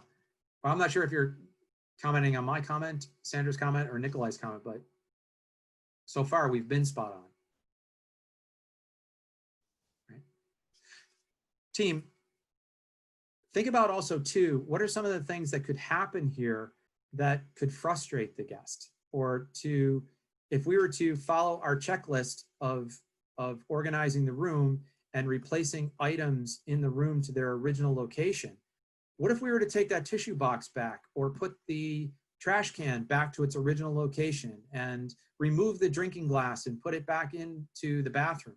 Could that have a negative impact on the moment of time for this guest? What do you think? Yeah, or if the bin is not emptied and their tissues are left in it. Ooh, I like that one. Good comment. Good job, Ruth. Maruska, yes, definitely. Yeah, that would have a definite impact. I agree as well. So it could even be that maybe we bring in extra water, we bring in an extra drinking glass. We could, yes, we could bring in an extra tissue box or an extra trash can. So one's back in the original spot, this one's back in this spot. Most definitely. It could even be that there is a message left on their phone from the leadership or someone within the organization that says, we noticed that perhaps you weren't feeling well. I just want to introduce myself. If there's anything that we can do, either leaving a verbal message or a handwritten note, those are all things that your teams could do. These are opportunities to be able to reinforce and to demonstrate a level of care for the guests that could go beyond what they're expecting from us. Right, let's move to the next. Now this here, and Nikolai, I'm not sure if this was your comment or George made this comment in the other group, but there was a comment that was made about the concierge desk. And here's a situation where this guest in this picture went to the concierge desk to get some recommendations for activities for the next day.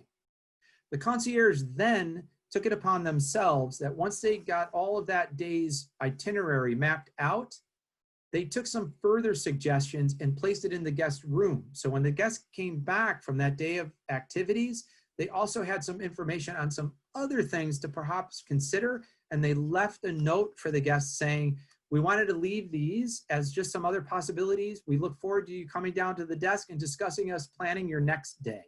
So it's not only a please come back to our department if we can assist you, it's more of a proactive step in saying we've took it a step further and please come back. We enjoyed the conversation and planning, and just that little note could lend a little different or an added extra level of care for this guest.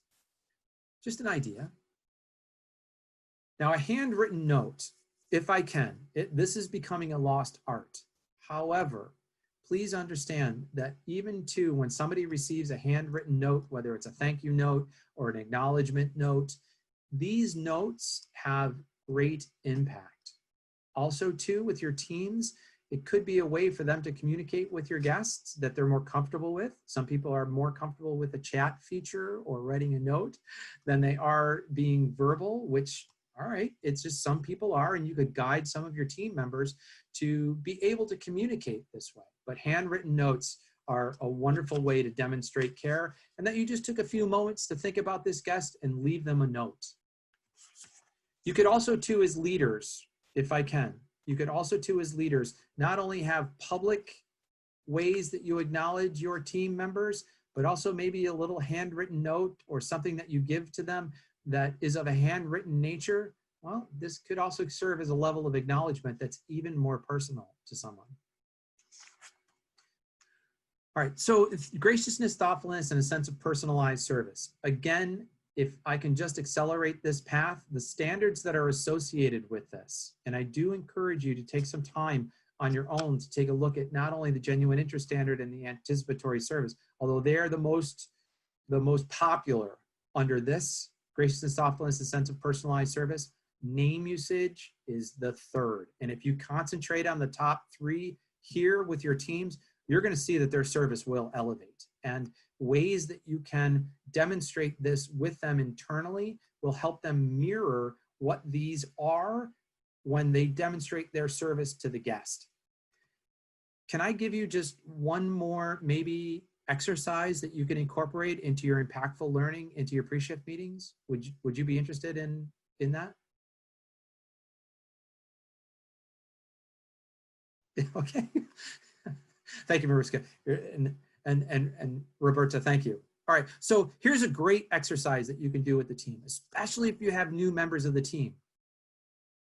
Go around the circle of people that you have in the pre-shift meeting and let them introduce themselves and first name, last name, and a little introduction about them. When we talk about personalizing service, it's all about learning information. This is a great first step for some of your new team members and also your tenured team members to be able to demonstrate. It'll help them align a little bit more. And there's some hotels that after that's done, they can only refer to each other by their last name. And they have campaigns, it could be something like last name July, which is in July, everybody in their interactions with each other, just the casual ones in the heart of the house or the back of the house, instead of saying, hello, Joe, good day to you, you have to be able to say, hello, Mr. Dupre. And then by learning each other's names and their last names, it also helps them with name recognition and learning names and backgrounds of names. So just another 2 convenient name usage types of exercises you can incorporate. All right, let's move through this and let's go to cleanliness and condition.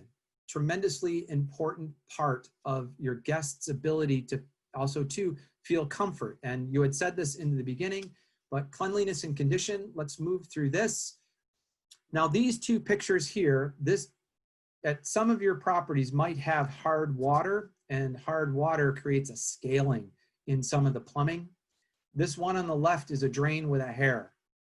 If I can just give you what we really are focused on is we don't want any guest to experience any other guest, which means if you walk into a room and you have hair that you found in the room, that's somebody else's hair. It's not clean and it sets the wrong tone for the guest. When it comes to water spots and scaling, they could be on your fixtures, they could be on your glassware, fingerprints, scaling, hair, those are the top 3. If we focus on our teams to not only execute the standards of cleanliness, but you may also too want to incorporate what would you feel like if you walked into a room and you settled in, you felt very comfortable, you sat down and there was someone's fingernail on the carpet right next to your chair. Oh, how would that make you feel? So I know it's a little bit more on maybe the illustrative side of the scale, but sometimes these illustrations have a very good impact on someone to understand the importance of getting this correct. Let's look at this next one. Now here we have a beautiful silk curtain. This is a very expensive curtain, and I'm sure that your tapestries within your rooms could also fall under the scale of being very expensive. This is a wine stain or an old wine stain. This one next to it is water spots on your furniture. Now, it's not to say that this curtain isn't clean, and it's not to say that the surface of this coffee table isn't clean. However, these lend to the guest's perception that they are not in good condition. And if they're not in good condition, what else isn't in good condition? And this draws the attention of the guest, just like a fingernail, just like a hair. Now, here's the point, and you can use this, somebody used this with me in my teachings, and I relate to it. No guest is ever gonna usually write a letter to you and say, oh, I love your hotel. The bathroom is clean, the mirrors were clean, the fixtures were all polished. It doesn't really lend into the guest's expectation until it has a deviation from it, which means all of that hard work just gets us to a level playing field with the guest, and we need that. So if you can, when explaining this, this is one of the reasons why cleanliness and condition is most important to the guest experience, because it sets us off and has the ability to then reach a level and standard of guest expectations that are high. Now, going back, if I can just refamiliarize you with this picture. We showed this picture of luggage in the beginning, but if I was to say to you, do you believe me in saying that luggage does some of the most damage in guest rooms, luggage placement? If the guest decides to put their luggage on your linen, or they decide to put their luggage on your coffee table or your end table, typically when a guest travels, their luggage does not travel in the same places that they travel. And they don't realize that underneath a plane or the luggage handling procedures in an airport or the trunk of a taxi, those places can be damaging and filthy. If we do not put their luggage on a luggage rack or to the designed location, this guest might think that they're allowed or that they can put their luggage anywhere. If we do not place their luggage in a place where they understand that this is where their luggage goes, they could be causing a lot of damage to your rooms. It's easier to replace a luggage rack than it is a coffee table.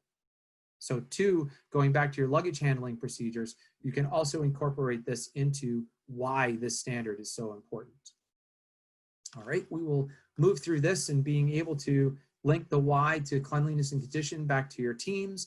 But if I can, making these demonstrations, one of the best ways, and I know that this is going to be tough for some of you, but one of the best ways to be able to demonstrate this as an importance is to make sure that your office areas and your heart of the house and the behind the front desk and behind the concierge desk and your service areas within your F&B outlets are clean and good condition and organized. If this is a mentality that your teams have, then this is where they can further demonstrate this in the standards that they have with their guests. All right, let's talk about efficiency for a moment. You have efficiency standards and you have standards that are associated with time. So here's what I would like to do. Maruska, can you help me with this exercise? All right, do you have a watch or a timepiece? Yes. All right, so Maruska is going to be our timekeeper. Everybody else, here's what's going to happen.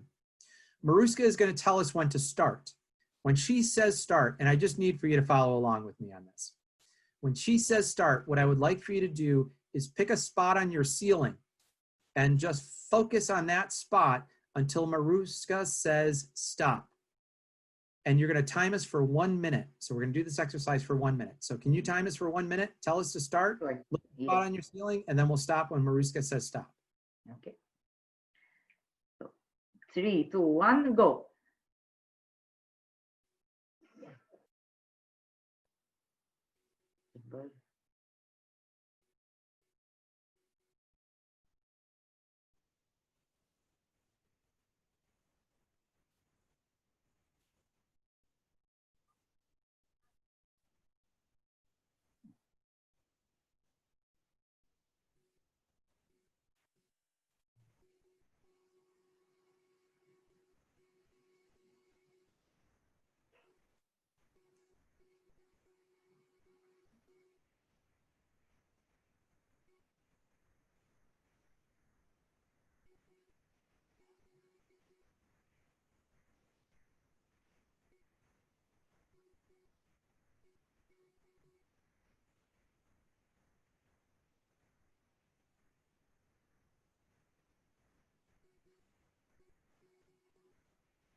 Stop. Perfect. Maruska, thank you so much for doing that. All right, team, how did that feel?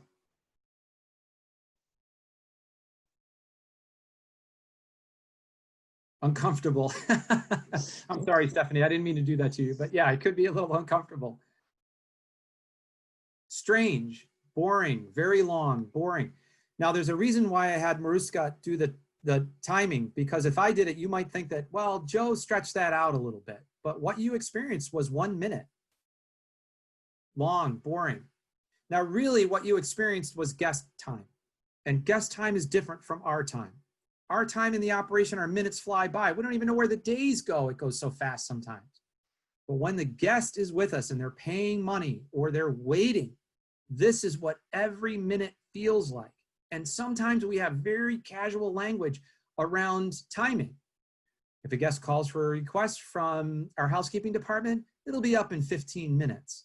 Well, really what you just said to the guest was, you're going to go through that exercise for 15 minutes. Do you want to go through that exercise for 15 minutes? I know you don't. However, this is what we do.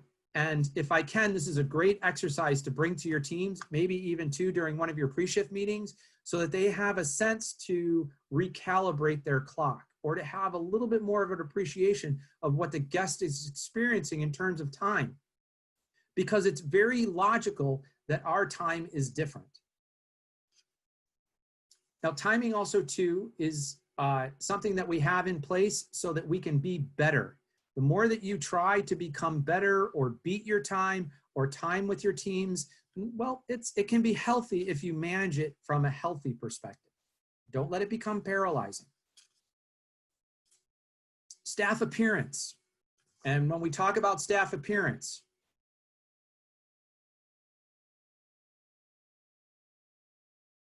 what do you think of this culinary talent?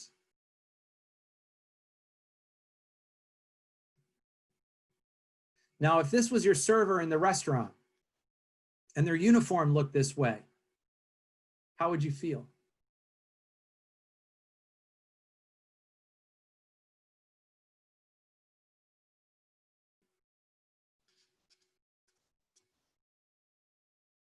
Yeah, he works. I'm sure he works hard, Stephanie.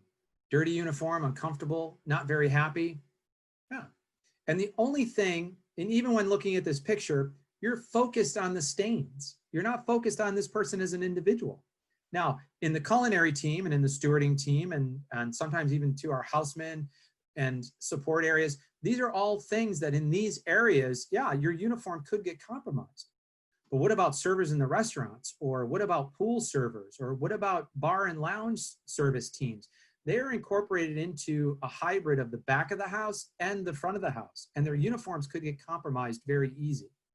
So what I would like for you to do is this, is we need to avoid, and we want to see that their uniforms are in pristine condition. That would be the guest's expectation. If I can, if you don't do this already, a lot of the teams for those individuals, they have plans in place to help them, which could be something as simple as a box that's located in their service area with a Tide stick or a toothbrush with some soda water and some baking soda, but stain remedies. So if they do, as a server, get a stain on their uniform, they can tend to it right away. And this way it doesn't set, and then every guest experiences that through the rest of their time together. Sometimes too, in hot locations like pool and beach teams, you have a tendency to have the teams perspire. And you see that through their uniform. Well, it's not very flattering for the individual, and it takes away from their guest experience. So in those locations, some teams, they have what they're called cooling towels, just for the staff. If the staff feels that their body is regulating their hot temperature by perspiring, they put a cool towel around their neck, and that immediately drops their temperature. But these are on standby. They're in a location that's discreet, but it's in the field. And if there is something that's compromising your team's uniforms or making them be in a position such as this, my recommendation as you as a leader is you have to help address or be proactive in this area. We want our teams to be recognized like this, whereas somebody would look at them and look at their uniform and be impressed, not only impressed with who they are, but even impressed with their uniform so they can focus on who they are. And they feel better about themselves. So it lends to self-esteem as well. So it's not just have your uniform clean and well fitted, it's also too, it lends to their behavior of feeling confidence. Even too, when we talk about posture, Posture, you've got to be on the alert of that. If somebody's standing, leaning, bending over, or just what posture, nonverbal language they give to their guests, that's also too part of your time with your teams. We talk about food and beverage quality, and some of us in the food and beverage world, when we talk about your world and what it relates to, the artistic ability to be able to demonstrate your food and beverage quality and your talent, this is going to come out into the plates. You have to take a look at your in-room dining and your servers. If the plate comes out of the kitchen in an intended version, does it travel well? Does it travel through the dining room to the table? Is it presented in the right location, the way that the team presents it, or is it just being presented in a haphazard manner? Food must first be consumed visually so that the guests can have a further expectation of what it's going to look like. If you look at these two plates, they are artistically well put together. If you take a look at some rules to follow, and when you have plates with borders or an area, nothing can be on the border. Everything has to be contained within the middle of the plate. It will lend to a more presentable view. When you look at something like this, this is just a way to take a look at an omelet presentation, just two different ways. I think that we can all recognize the one on the left doesn't really demonstrate a culinary talent. It doesn't take away from it takes away from what the taste of the dish is because it's visually not appealing first. Whereas the one on the left, taking that omelet presentation, you can almost anticipate what it's going to taste like before you even indulge in the taste of that dish. When here, taking a look at something so simple as a butter presentation, you could have a wonderful experience through the evening, but even something as simple as your butter presentation and your bread presentation, this is a restaurant's presentation of butter and bread. So when you take a look at your culinary presentations, please don't think that the support cast to the main dish should have any less attention. And there's times where if you put an artistic flow into these, this is one of the most memorable experiences that the guest has. So when it comes to food and beverage quality and it comes to condition, please take care of the way that the dishes are presented or put together and make sure that that is the composition in which it is delivered. Now, elements of luxury. Just if I can touch base on elements of luxury for a moment. Elements of luxury. If I can give you just a fast track to understanding the why behind this.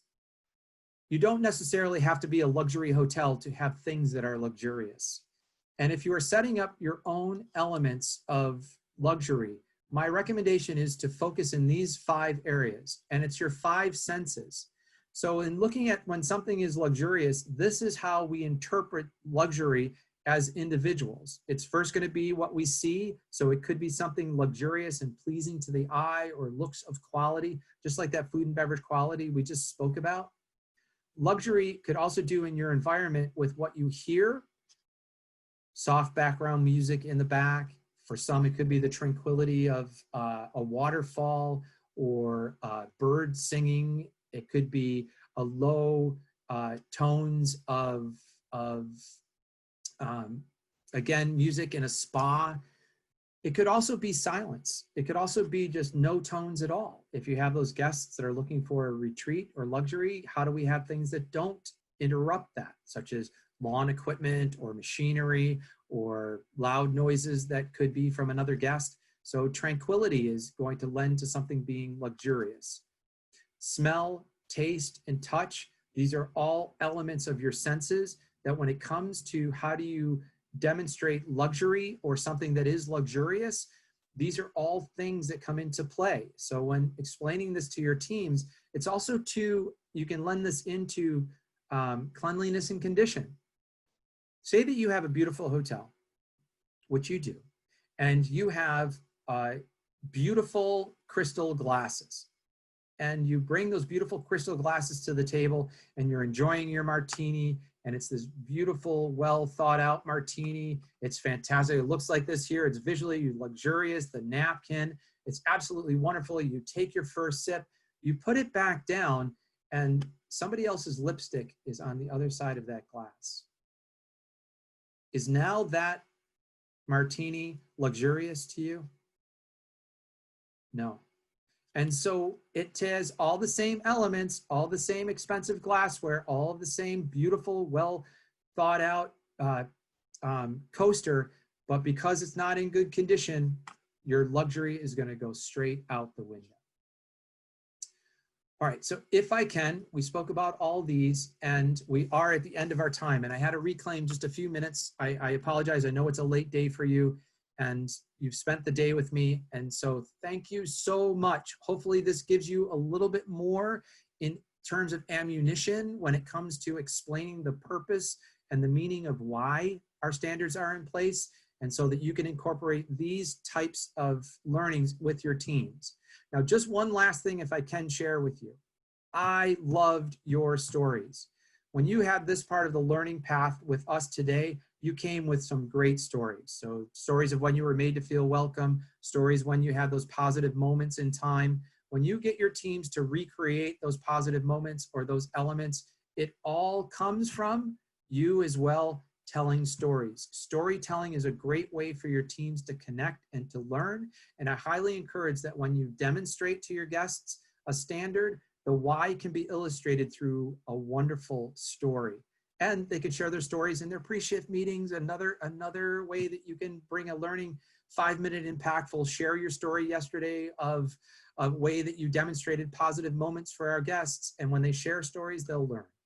All right, I promise you, and thank you for the chat. I love your chat here. I did have a wonderful time too. Thank you so much. And I look forward to training you together. Thank you, Joe. You're welcome. Thank you. you. Thank you. Bye-bye. Thank you. Thank you. Thank you.